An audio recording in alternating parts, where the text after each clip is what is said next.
What is up, Bitcoiners? I just got off with Eric Yakes. He is an awesome young person in the space, and he dropped 4 fantastic articles on Bitcoin Magazine, really kind of describing in a very analytical and easy to understand way why Bitcoin is important, how Bitcoin came to be, and why Bitcoin is the best money.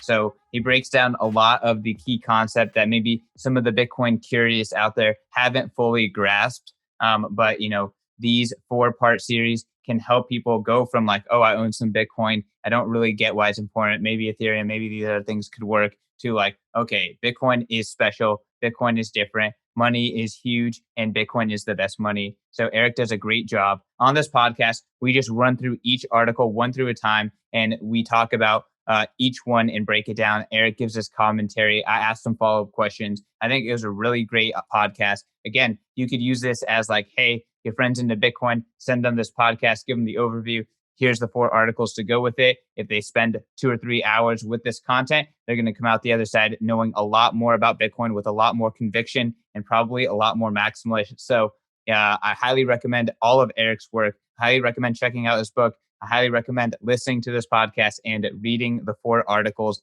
on Bitcoin Magazine. You can find all of that stuff in the show notes. But until then, enjoy this podcast with Eric Yakes.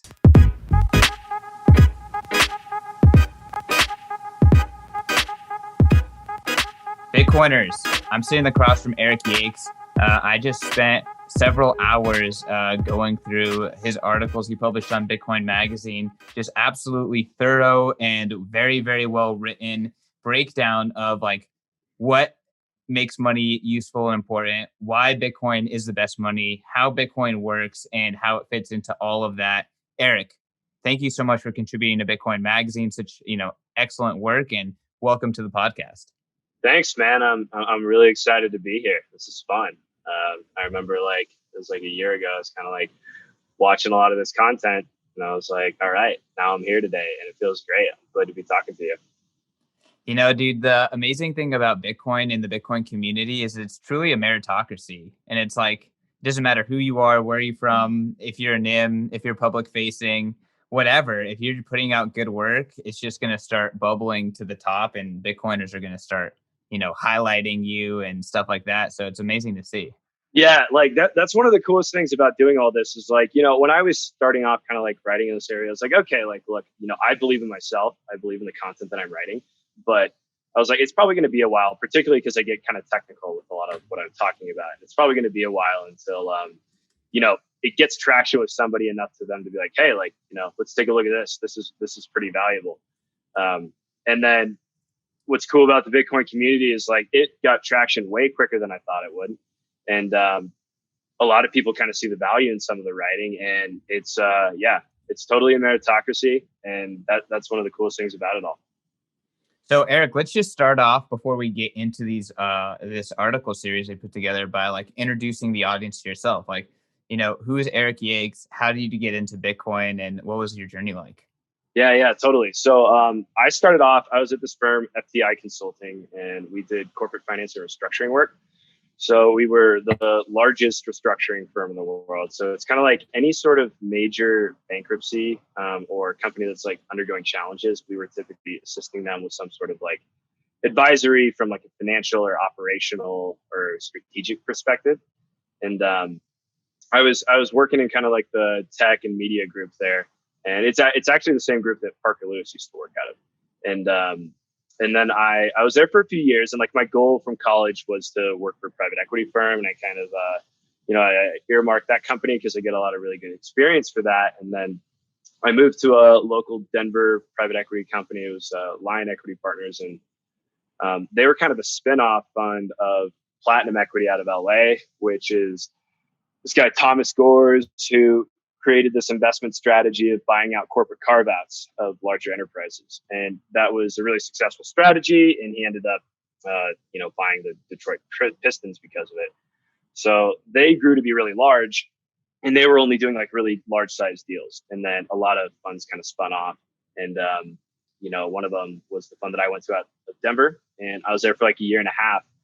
And kind of, all the while when all this was going on, I had been reading about Bitcoin. I discovered Bitcoin in 2015 when I was like a senior in college, and I wrote it off. I was like, this is speculative investment. It's not worth anybody's time to like try to figure out what it's actually worth. And it was like that for like, year and a half. And then when I was back in my first firm, FTI, I was talking to this guy who was my cube mate. He was super into Bitcoin. He was super into tech. And, he kept kind of digging into that, and I would kept pushing it off. And then eventually I was like, all right, I'll take a closer look at it. And I did. And once I started to hear about like the freedom aspect of Bitcoin, I was like, okay, this is pretty in line with a lot of the, libertarian principles that I've maintained. I don't like to throw myself into like groups, but like, that's probably the closest group I'd fall into. And, the first economics book I read was Capitalism and Freedom when I was like 18. And that kind of like defined a lot of my thinking. And then eventually led me into a lot of the Austrian economists, kind of away from some of the monetarists. Once the freedom piece of Bitcoin clicked to me, I was like, okay, there's definitely something here. And then it all started to, just everything started to blossom out of that.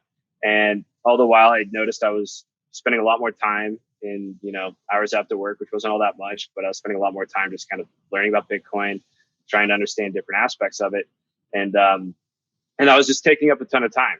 And I kind of hit this point in my career where I was like, okay, like, I got to where I wanted to get to. And it wasn't that I didn't enjoy it. I did. It was a really valuable experience. I enjoyed the job. I learned quite a bit there, but I wasn't as passionate about it as I thought I would be. And then all of a sudden one day it kind of clicked for me, and I was just like, dude, you spend all this time reading about Bitcoin. And, I'd flirted with the idea before, like, oh, like, what if I went to go work in the industry or something like that? But it always just seemed like kind of a crazy thing to me because, I'd invested so much time into my career at that point, making the actual jump over into this. It was like, okay, well, that's a whole new skill set and yada, yada. Which actually, I don't think is totally true in hindsight, but that was one of the fears of doing it. And then eventually I was just like, you know what, like, I believe in this. And I think that, long term, if I'm going to do something that, I feel like I'm proud of when I'm a lot older, it's going to be in this industry. And so kind of towards the end of 2019, I decided to make the jump, and it's a big leap of faith. Like there's a few other career aspects too that I was interested in, like, coming out of the industry of private equity, there's not a lot of people who are like, sitting on Twitter all day and doing podcasts and, having these public forum debates. And that was something that I was super interested in. That's something that I kind of gravitate to. I like the kind of media aspect side of business, and I wasn't really getting a lot of that. So I was like, that was another driving factor. Is, I wanted to go and I wanted to tell this story about what's going on in financial markets, what's going on with this alternative system that we can opt into, and I want to do that live, and I want to be honest about it. And I don't want to have, ulterior motives and try to, create some sort of narrative that's going to benefit whatever economic interests I personally maintain. That was a big vision, but then I was just like, I don't totally know what that is, but I just need to kind of jump into all of it. And that's kind of what I did. And I was digging into, first thing I was like, okay, I want to get deep into a bunch of different areas that I just really didn't have the time to. So I kind of went back and I read a bunch of different essays. I read a bunch of different books covering, money and history and, the origination of kind of our modern banking systems, and then digging into central banking and, how central banking actually works and simplifying that process down in my head. And that kind of like halfway through that, I was like, okay, I've scoured the internet. I've, read all these different books. And I'd say for most sources that I'm going to, maybe 20 to 30% of it really gets the majority of the point across. And I can summarize a lot of this stuff and tie a lot of this stuff together. And there's kind of a book here. And I started off with just like writing essays. And then I was just like, no, like there's definitely a full story. And for people who are with my background, who want like a very, very defensible position on what, why Bitcoin's valuable from a technical perspective and financial perspective, this is kind of the story that needs to be told. And I didn't think it was being told in a lot of the current literature. So I was like, all right, let's jump into this. And I did it. And then for the series, I was like, okay, I think that, a lot of that free content for Bitcoin Magazine, like I can take some of that and summarize that down even further for people who like, want to spend 30, 45 minutes or something, just getting familiar with a lot of this. Yeah. So we kind of discovered Bitcoin around the same time. We kind of graduated Uh, college around the same time. I think I graduated 1 year before you. But I too, like, went from software sales to Bitcoin, and like as soon as I discovered Bitcoin, for me it was quick. It was like I could not bear being at work yeah, yeah, yeah. for and not do Bitcoin stuff. So it took about 4 months for me to like Good for make a you, man. plan, start like hedging hard and like stack and like, filling up my bank account and just like putting in my 2 weeks. But I think it's really rewarding getting into Bitcoin, right? And when your like life is aligned with your work, and your interest is aligned with like what you're doing every single day, Mm. like it's kind of a powerful competitive advantage. Oh, totally. Like, it kind of around the time when I was thinking about, switching into this area, it started with like, I'd been grinding on this project for, it was like 4 or 5 months straight. I, was losing friends. I was gaining weight, and I was just like, okay, like, is this all worth it? Do I care that much about this kind of stuff? And it definitely felt like work. And now, like over this past year, all this kind of work that I've been putting into these areas, doesn't really feel like work. I just get up and read about a bunch of stuff I want to read about and talk about stuff I want to talk about. I think the way I think about it is like, from my perspective, I think this is the most important problem in the world to be solved right now. And that's what makes me feel good about all this. Yeah, I mean, fix the money, fix the world. It's not Yeah, a uncommon saying amongst the Bitcoin community, and I think a lot of hardcore Bitcoiners believe that. So, Eric, let's dive into this four-part series you dropped on Bitcoin Magazine. cool. The first part I thought was absolutely fantastic, the dimensions of money. And in Mm-hmm. all of your articles, I highly recommend you guys check them out. All the links will be in the show notes. You have these great charts, and you really kind of illustrate this stuff in a very clean and understandable way. And then you kind of align like why Bitcoin makes sense as like the best in these cases. But like, let's talk about like the part one, the dimensions of money. Like, what were you trying to get out of this piece, and Totally. why is it important to talk about like money more holistically before you even talk about Bitcoin? Yeah. So that was the first thing that was pretty easy for me to figure out with all this. A lot of the other areas, it's kind of like what comes first, what comes later, what's the right order for all of it. But the understanding just like this fundamental theory of money, I think that's the first thing anybody should read about if you're getting into Bitcoin. What I found really quickly through reading is I was like, okay, I assumed always that there was some sort of resource that was kind of like aggregating and synthesizing a lot of these principles. But you hear a lot of people talk about monetary properties. You'll hear other people talk about monetary functions. You'll, read the Bitcoin standard, and he'll talk about the most saleable good and how that exists across 3 different dimensions. And and I was like, okay, how do I tie all that together? Because it's all existing on the same topic, but it's these different things that people are talking about. And I'd always hear people kind of mixing them up and talking about them in different ways. And I was like, there needs to be kind of a cohesive framework for discussing a lot of that.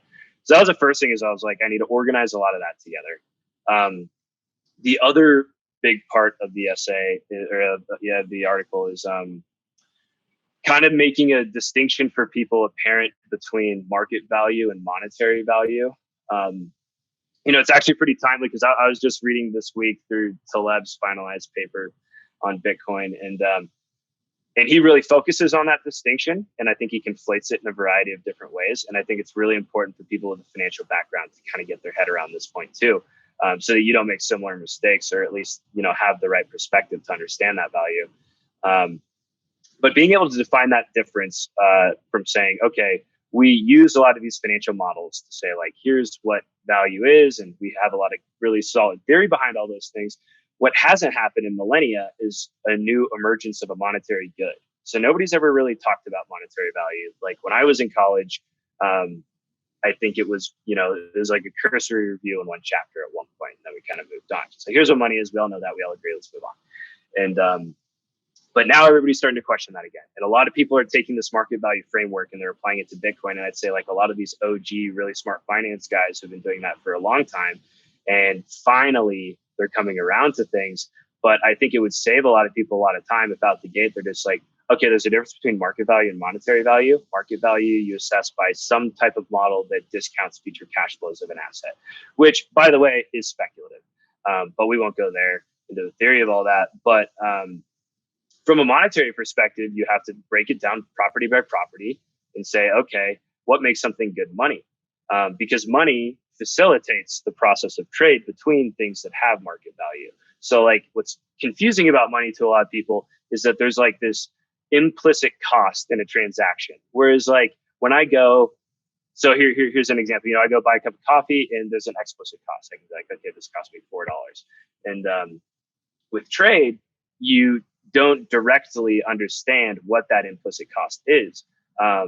There's when you're transacting, if you, the best way to look at it is from extremes. So like if you look at a barter economy, there's a lot of time and effort that is lost from not having a monetary medium to conduct that trade. But when you introduce a monetary medium and you go through a process of indirect trade by doing that, that makes trade much more efficient, and thus the time and effort that is needed to make that happen is reduced. So that's the value gained right there, is the reduction of the cost of moving assets around.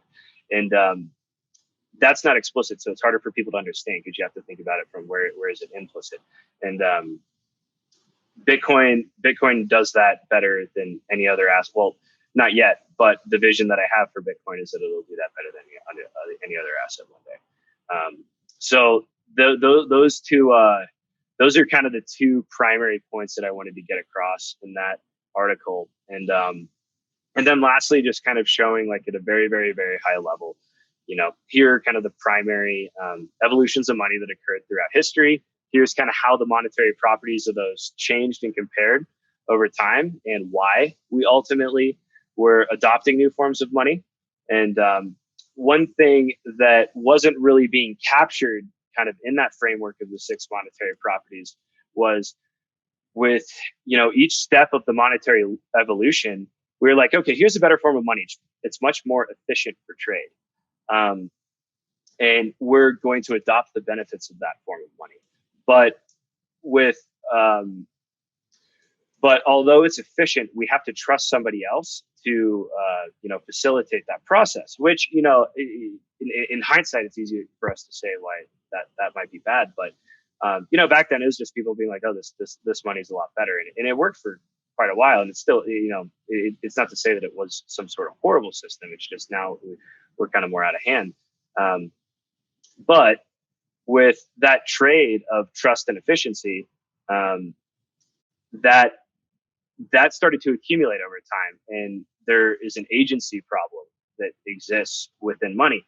And what I argue for is that the agency problem is, for those who haven't heard that, fundamental economics theory that when you have a principal and an agent that are designed where the principal is asking the agent to do something on behalf of them, if there is a conflict of interest between the two, then the agent will take advantage of the principal in some sort of way.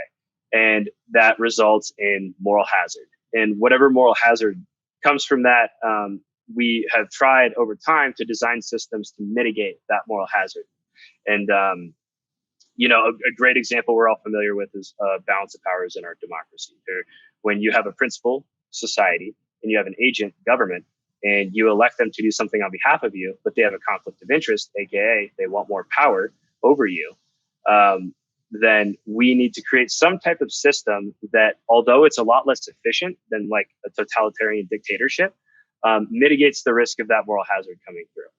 And you can see that in a variety of different areas. But what I argue for is that money is the most saleable good, meaning it's the most desirable good.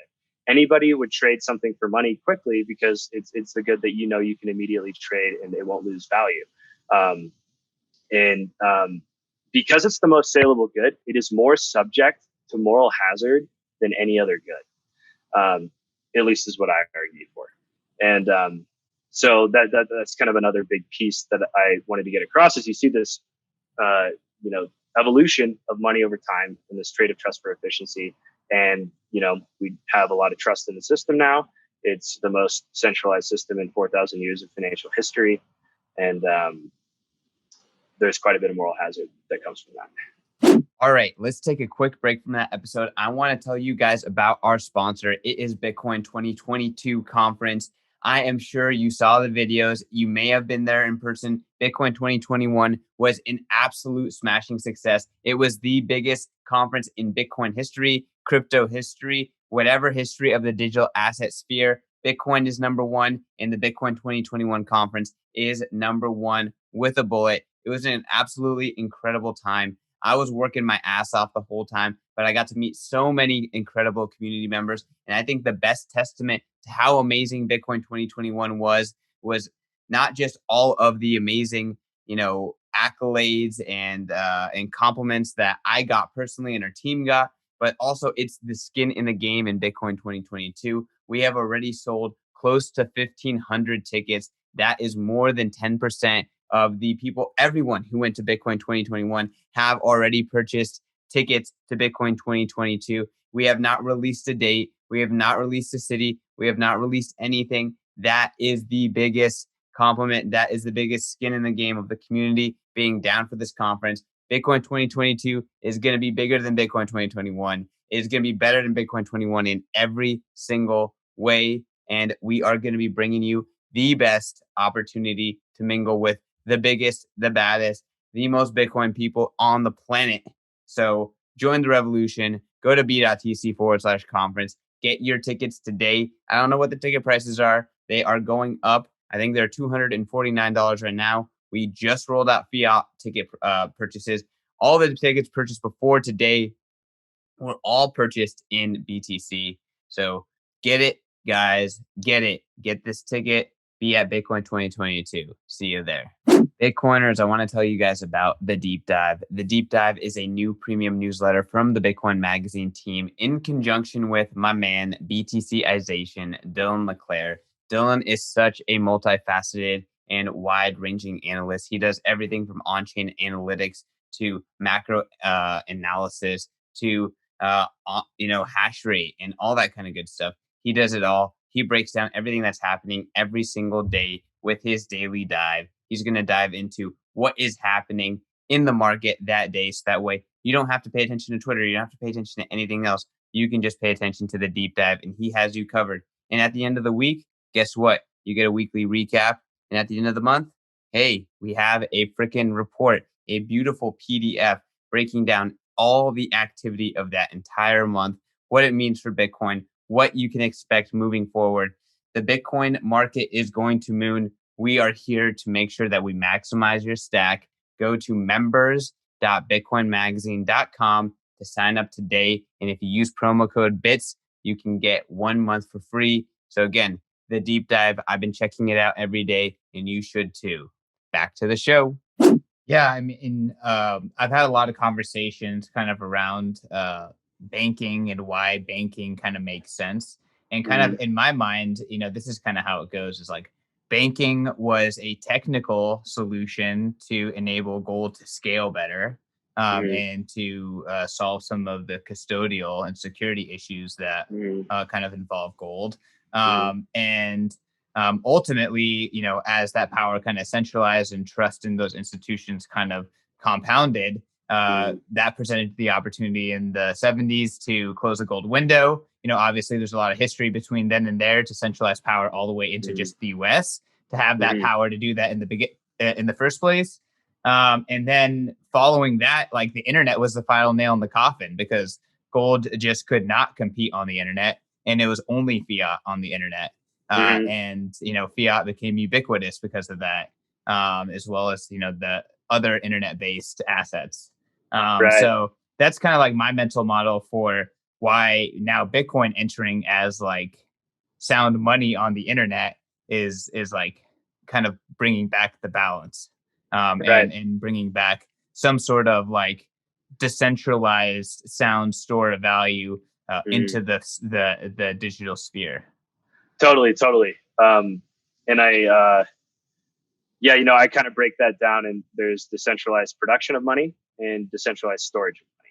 And the production was when started to centralize when governments started to take it over, and then the storage was also and actually when you go to I agree with you that like banking emerged as kind of like a technical solution, but when you go back to like 17th century England, where a lot of the framework for U.S. banking is built off of that model, um, it's really interesting how it first emerged. I mean, when people were first storing money, well, in antiquity, money was pretty much decentralized in every way. People created it themselves, they stored it themselves, they verified it between each other themselves.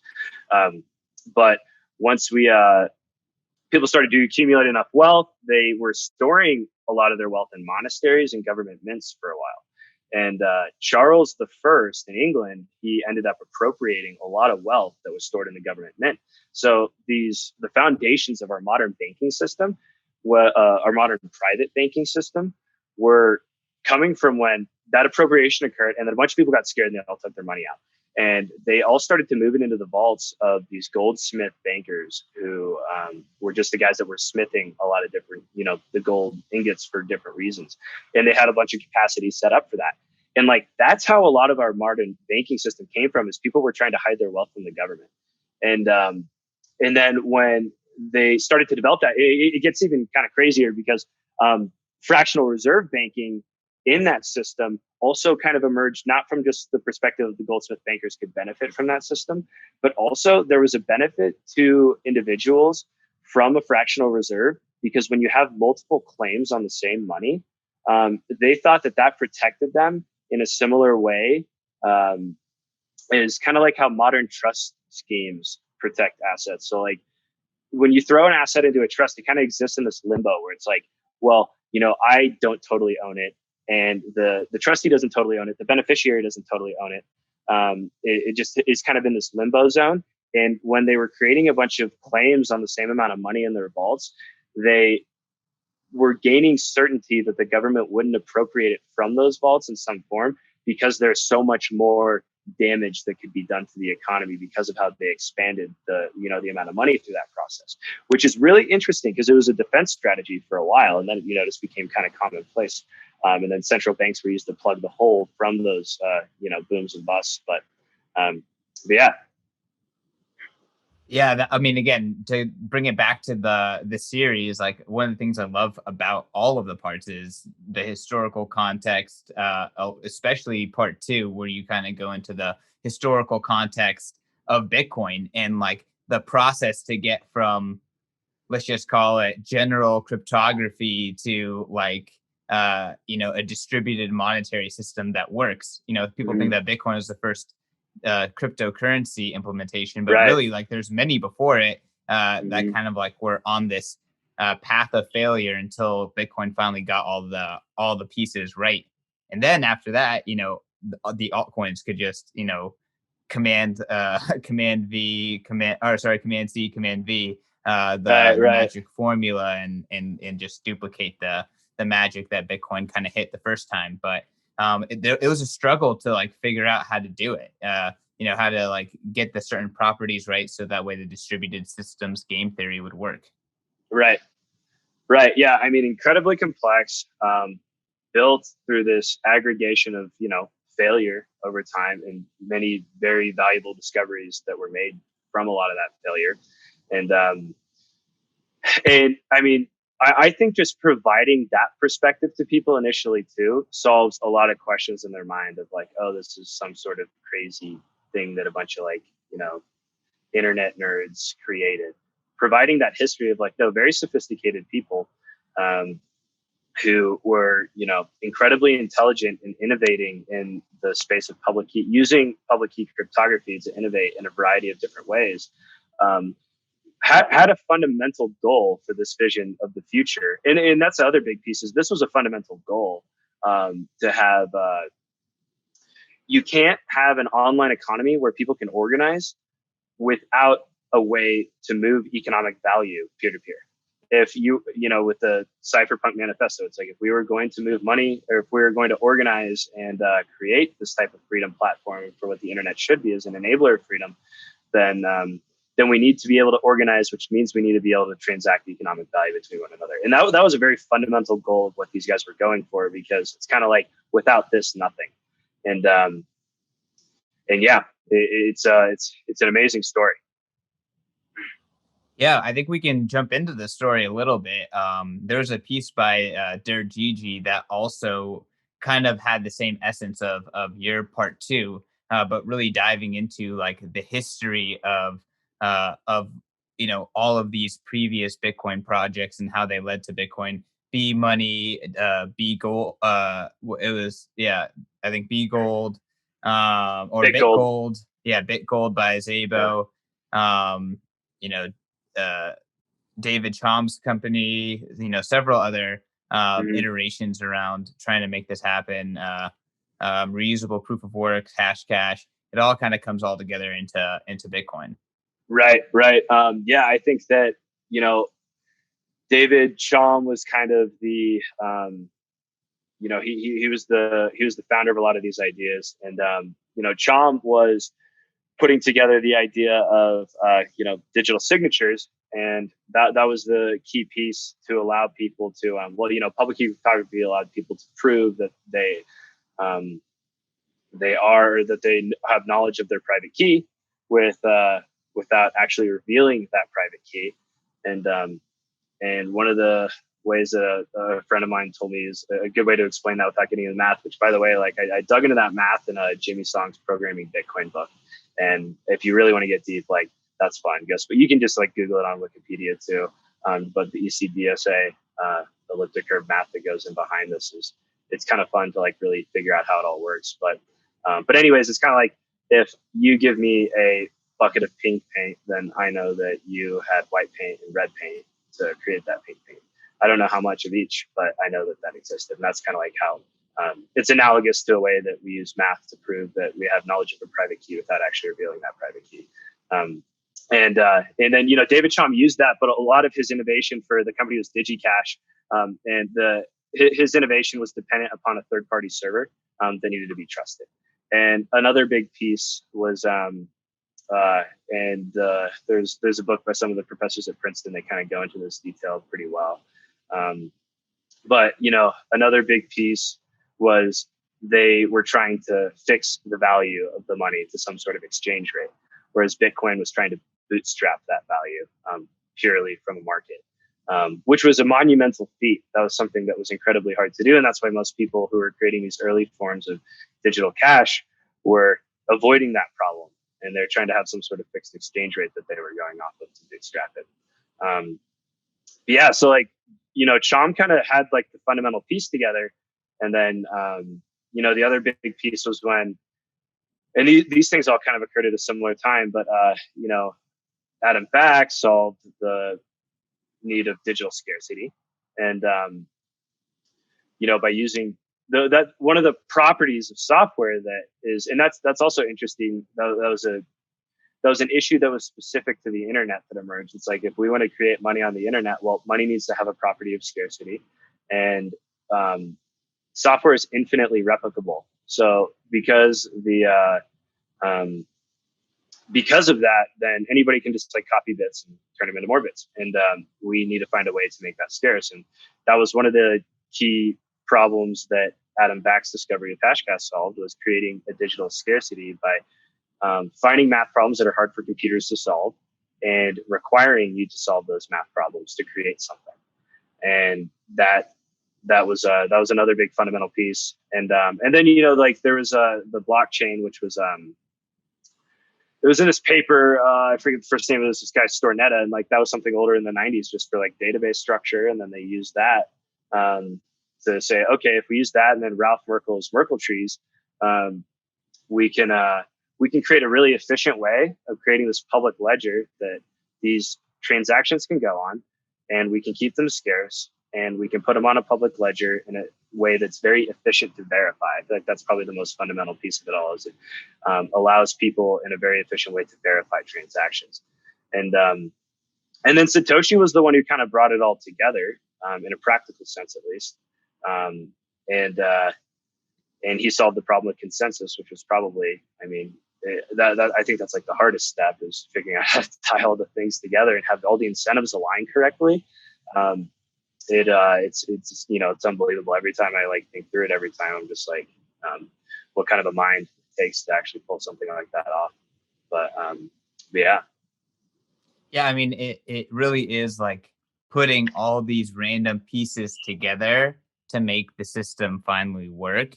And a Hmm. lot of people were like knocking on the door, right, with these Hmm. papers, but no one really put it into action. And Satoshi is the one who really kind of solved the problem with like, okay, we can use this blockchain database structure to solve the centralized account server or servers, Hmm. and decentralize that by making it so everyone has the ledger. And then on the Hmm. flip side, he also solved the like the problem with having a centralized issuer of money, by decentralizing that using proof of work and the difficulty adjustment. And that was like, I feel like again, all of it was kind of a mishmash of existing stuff, but the difficulty adjustment seems like something that was very unique to Totally. Bitcoin only. And Yep. again, that's something that is really misunderstood. And today, Hmm. kind of going through this crazy downward difficulty period with the migration of hash Hmm. from China, it seems like, it's amazing to see the difficulty adjustment coming in, and it's going to restore order, Right. Right. very soon. Right. Right. Yeah, the difficulty adjustment piece is cool because it just turns into this market dynamic. We have it's kind of like we have both sides of the market put together with that adjustment, and it allows that equilibrium to be found. And then having the foresight to have that adjustment set up so that it doesn't create too much what's the word, craziness in the system, and reduces the amount of large scale changes. I think was a really smart way. A lot of the things that they structured, with how frequently it would adjust, and it's funny. I've been making jokes on Twitter about the 25% versus 75% downward adjustment, but 75% is actually that's pretty big. But I wasn't even aware that there was a maximum on any of that until like a week ago. But no, it was structured in a way that was very conservative, and it's cool that a lot of those little details like that um, worked out as well as they did.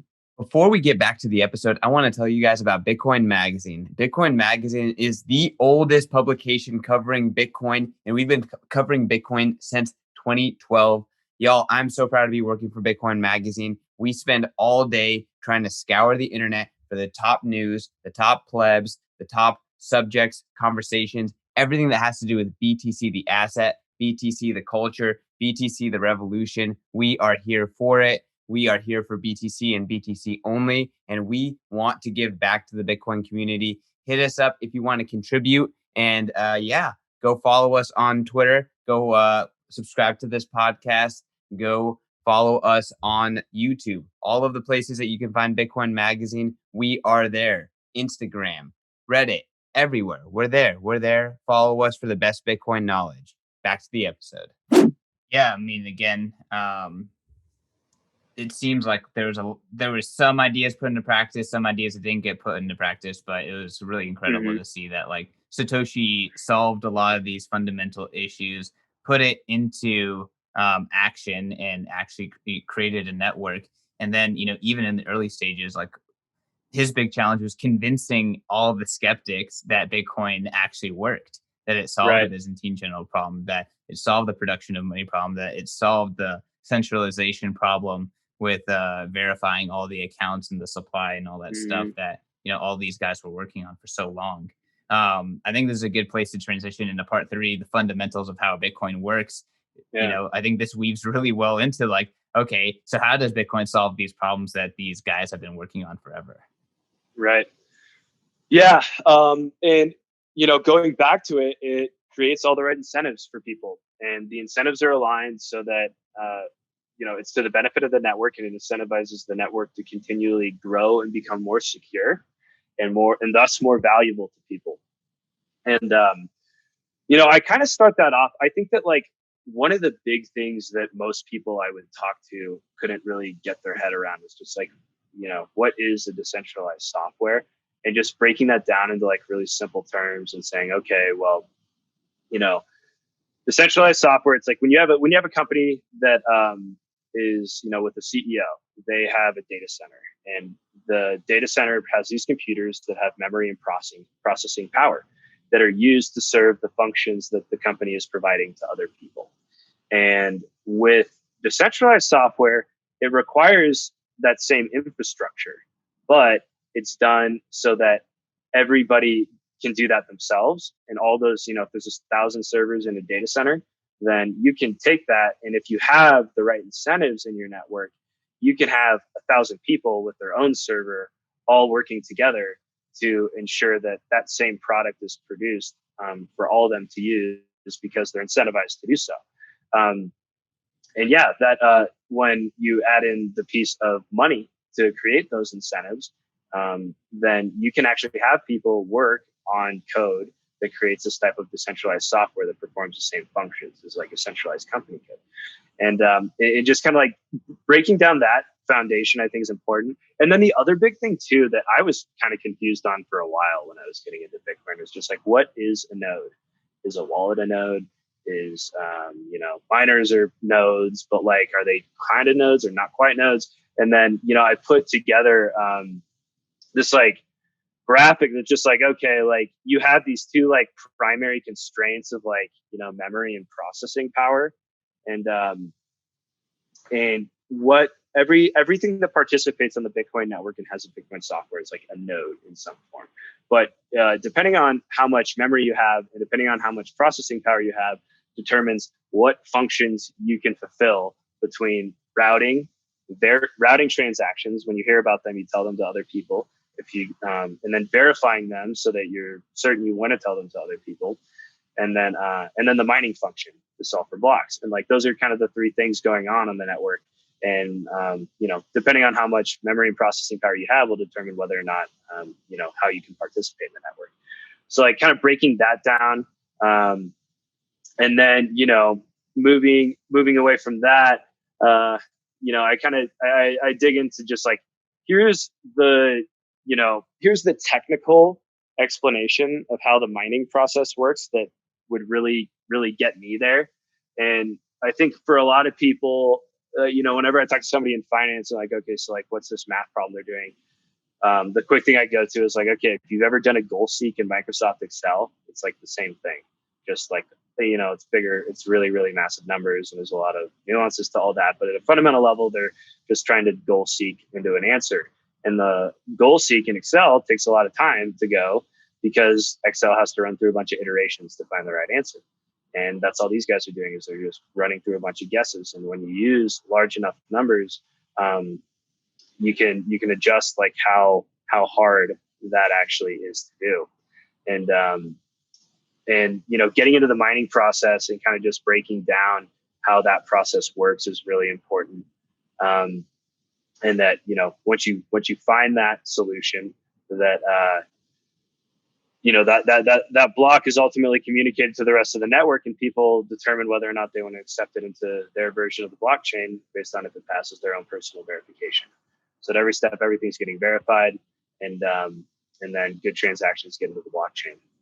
And then lastly, I get into the longest chain rule, helping people just kind of understand network propagation and like how these transactions move through like a gossip protocol where everybody links up to a few nodes around them and communicates everything that they hear on their node to all the nodes around them, and then those nodes are doing the same thing. And and then there's a paper that has said within like a 95% statistical probability that it'll take about 40 seconds for the majority, or for about 95% of the network to hear about it. And that's really cool how the network can just communicate information so rapidly through a system like that. And once you kind of understand that everybody's just gossiping to everybody on the network, and that's how information passes, and because they're computers, they can pass that information really quick. Like, okay, that is a really good mechanism for information to be moved around. As long as the majority of a really large percentage of people are pretty much hearing about it all the time, then like that's a really good way for information to be moved around. And that makes sense how it would work. And then, if we follow the longest chain rule, that's a key point of security for people to ensure that, no bad actors who attempt to take the majority of the network over and put fraudulent transactions are really going to be able to get there. And that was kind of like also one of the last like really key things to that rule that Satoshi put in, that aligns a lot of the incentives that we want. But yeah, and I think, yeah, I mean, I think that's pretty much. Oh, and then the other thing too that I cover in that is kind of the rules of Bitcoin. And I put together this graphic of just like defining like, hey, here's kind of like the most important rules all in one place. That you know, if you want to understand the rules of Bitcoin, then you can read the code. But kind of summarizing a lot of the most important ones for people into something and being like, here's the primary rules that you should be concerned about that Bitcoin's following. And then comparing that to our fiat system and being like, here's a board of 7 people that and they decide the rules. And then that makes it, it's a pretty stark contrast to consider. Yeah. Rules, not rulers, right? That is kind of Right. like a key concept in why Bitcoin. So another key concept is the fact that just Bitcoin is better money, right? Like Bitcoin is better money on the internet. And then in part 4, you talk about the properties of money and Bitcoin, and why Bitcoin is so superior across a lot of these properties that you point out. I think we can just go property by property and break it down, talk about the Yeah. competitors and where Bitcoin stacks up. Yeah. So before we get into that, there's one key thing that I want to call out because I think it is really important to say this, but like Bitcoin isn't there yet. The Bitcoin needs an ecosystem around it, and that ecosystem is being built. And I think there's a lot of people working hard to build that. I think it needs a lot more people working hard to build that, because if we want Bitcoin to be competitive with the incumbent systems to the degree to where, if the goal is hyper Bitcoinization, then we have a lot of work to do. And I think that more time and energy needs to be spent on building things that will make Bitcoin have a higher utility from an enabling ecosystem. And I kind of get into just like, here's how that all works. And, that's a very common area that, you'll see all the time, these people who have these criticisms of Bitcoin essays, and then they'll say, here's what's wrong with Bitcoin. And they're talking about the settlement layer. And it's like, okay, well, I can make all those same arguments about the ACH banking payment system in fiat too. It's like, you guys have a bunch of other payment mechanisms that make that work. So like it's this apples to orange comparison that just happens over and over again. And you really need to define like, okay, Bitcoin is like a banking settlement layer with the way that it functions, going to have enabling, payment services and financial services that allow it to ultimately compete with the fiat monetary banking systems that we have today. And I think that's an important distinction that that needs to be covered. And once you kind of get that, you're like, okay, like here's high level like how the Lightning Network works, and that's definitely not there yet. That needs quite a bit of work to be done. And then also that third party intermediaries are going to be used in some sort of way. I mean, it's going to be great to have as many people who maintain self custody and understand things for themselves. I think there's going to be a variety of different resources that people use to operate in this ecosystem, and that's all good. And I also think, just as kind of a side note that I don't talk about, I think people that find, in the same way that Satoshi found a way to decentralize money, I think people that find ways to create decentralized hierarchies within financial intermediaries of this enabling system are going to extract, or they're going to build a ton of value for Bitcoin. So that this whole idea of, a third party intermediary system, we don't want to centralize too much into a company in some sort of custody, which I agree with, but we need to innovate our way through that, because the consumer doesn't care that much. The consumer just wants utility in a lot of different ways. And Well, if I could jump in, I would just say that Bitcoin is a completely neutral substrate for the best solution to arise upon. And that substrate is neutral because it's decentralized and sound. So like, a bank is not going to grow to too big to fail on the Bitcoin substrate. Like if it collapses, it collapses. No one's going to bail it out. Those Bitcoins are there. They're not there, and if you want a fractional reserve, you fractional reserve. But if you go out of business, you got to face that, there's no bailout. Yeah, there's no bailout because the moral hazard is eliminated. And that's a really key incentive with the third party intermediaries. I totally agree. Um, I think like the next step of risk, and like this is all theory that we're getting into, but the next level of risk is like, um, you know, forms of control or appropriation. And so hypothetically, if we had a Bitcoin system emerge where there were third party intermediaries centralized in some of these major banking institutions like Wall Street over it, um, would that be enough control or leverage when some sort of sovereign entity could have enough access to those kind of private keys, which is a really complex and debatable topic. But I think that if you can create structures within companies that perhaps you have like an idea of like a financial intermediary that has control over a lot of private keys, but the actual within that hierarchy of the company, the control of the keys is disaggregated, so that if some sort of doomsday scenario were to occur, it'd be like, oh well, we're going to go talk to the CEO of this company. He's like, look, like I'm just accepting like think about similar to like a franchise model or something. Like I'm just accepting like royalties. Like I don't actually have control over some of this stuff. These smaller decentralized units have control over things. So like I think that there's innovation to be made there that can ultimately like really create a very strong structure. But I don't want to spend too much time on that. Yeah. Well, I mean, I don't think we've seen the brunt of government attacks, but at the same time, the SEC can't even take down Ripple. So I don't think it takes that much decentralization to completely wreck and outpace the current powers that be. But Right. yeah, let's jump into some of these properties of money and how Bitcoin competes against the competitors. Yeah. So going back to my point, having that apples to apples comparison, when you think about like what Bitcoin is versus kind of like our base layer banking system, and you compare that kind of property by property, we'd be like, okay, well, it's the scarcest monetary asset in the world. And we have that range of from say Dean's book, where you kind of did the math, and gold's inflation rate has ranged between about 1.5% to 2.5% per year. And since I can't remember how far exactly that goes back, but a very long time. Bitcoin's currently at 1.8% with not expectations, with certainty that that'll decline. And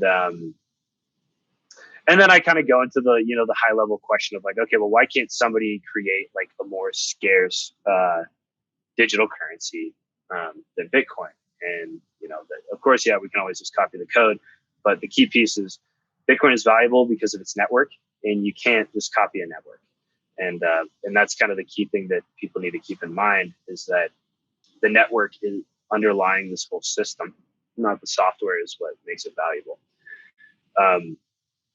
And then I get into durability, and it's like, that's a quick one. It's just like, okay, well, Bitcoin is as durable as the internet.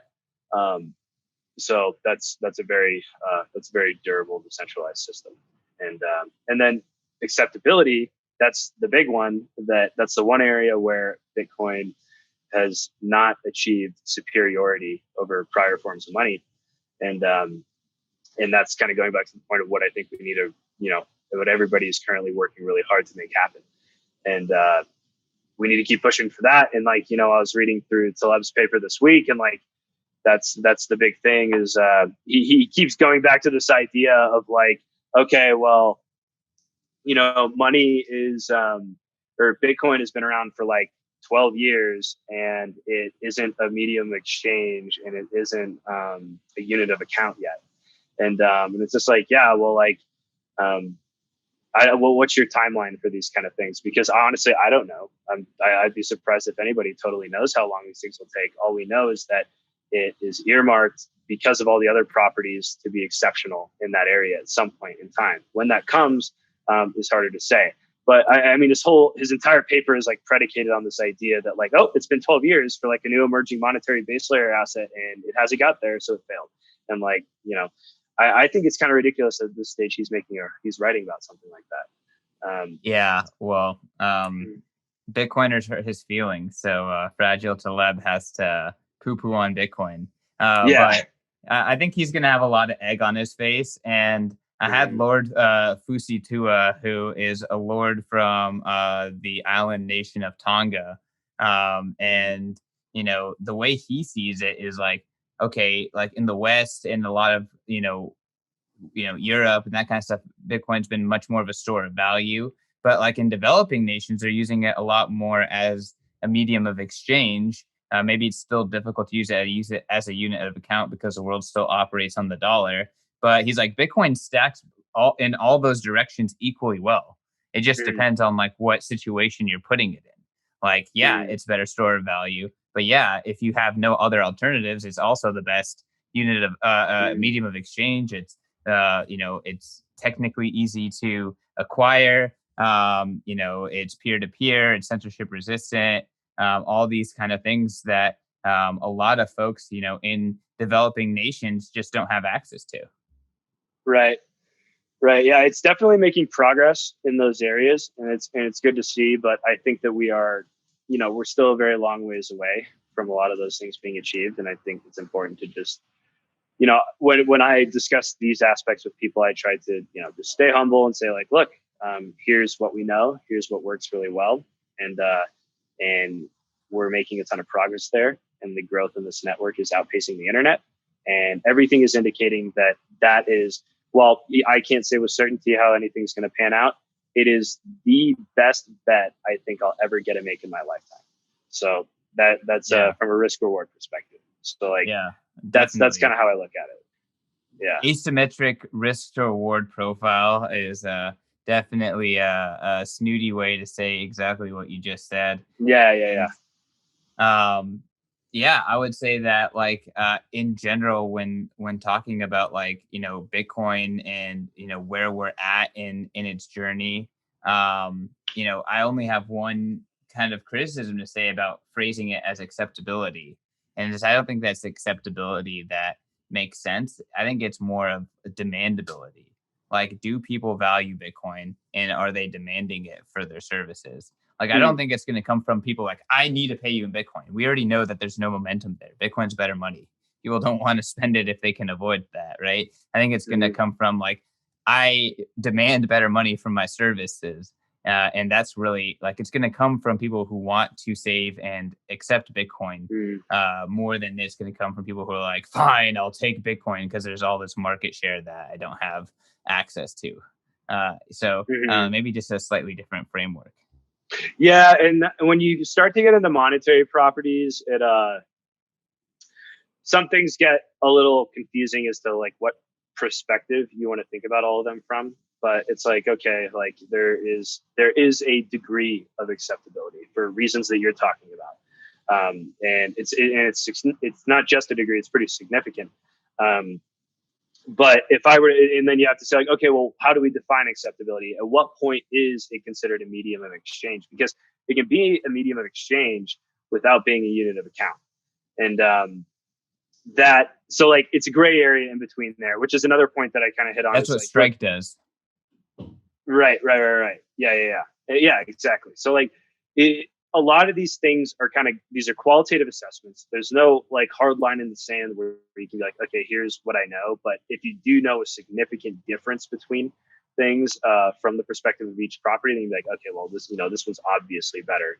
Um, so it's like, you can't directly quantify all of it or measure all of it, but when you see it. And with the acceptability piece, it's like, okay, well, what is full acceptability? It's like technically full acceptability is everybody in the world accepts Bitcoin at any given point in time. It's the most saleable good.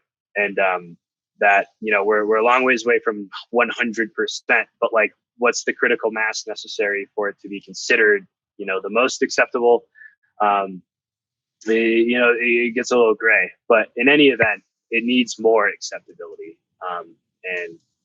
And we're working on that. And it's going really well.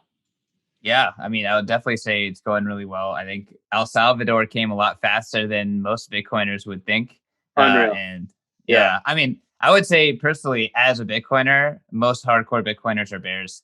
So I think it's going to Yeah. come a lot faster than most say. Yeah. Even you're trying to stay humble, but man, I personally think like by 2025, Bitcoin is a massive macro geopolitical force, and by 2030, like full global monetary Yeah, alternative system, if not just the de facto system. dude, you got me thinking about all the Lambos by 2025.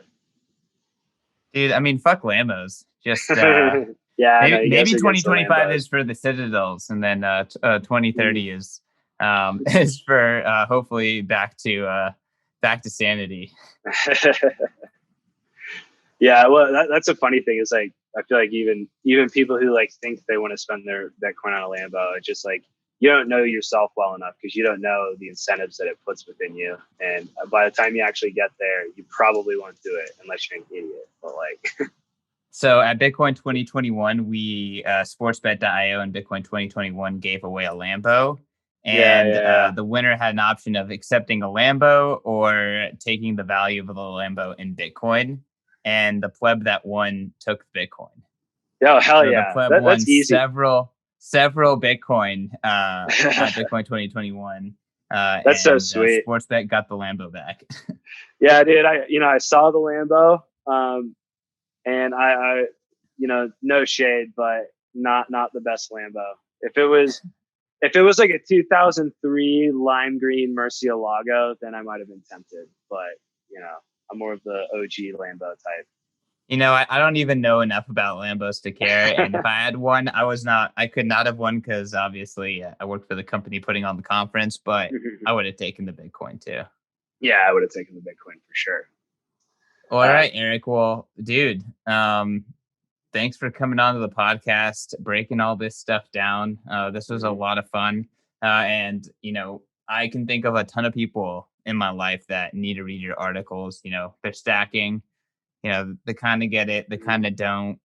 I feel like this is really like puts a nice solid picture together of like, you know, why Bitcoin is elite, why Bitcoin is important, and how it achieves what it achieves. Yeah. It's I think it's the best framework that it's the framework that ultimately got me there. That I think like, especially if you have a financial background, like it's a good way to start with all this and give you a really really tangible way of thinking about Bitcoin. Um, yeah, dude. Thanks for having me on. It was a blast. Eric, where can people find you, man? Uh, you guys can find me on Twitter. That's Eric ERIC Yakes YAKES.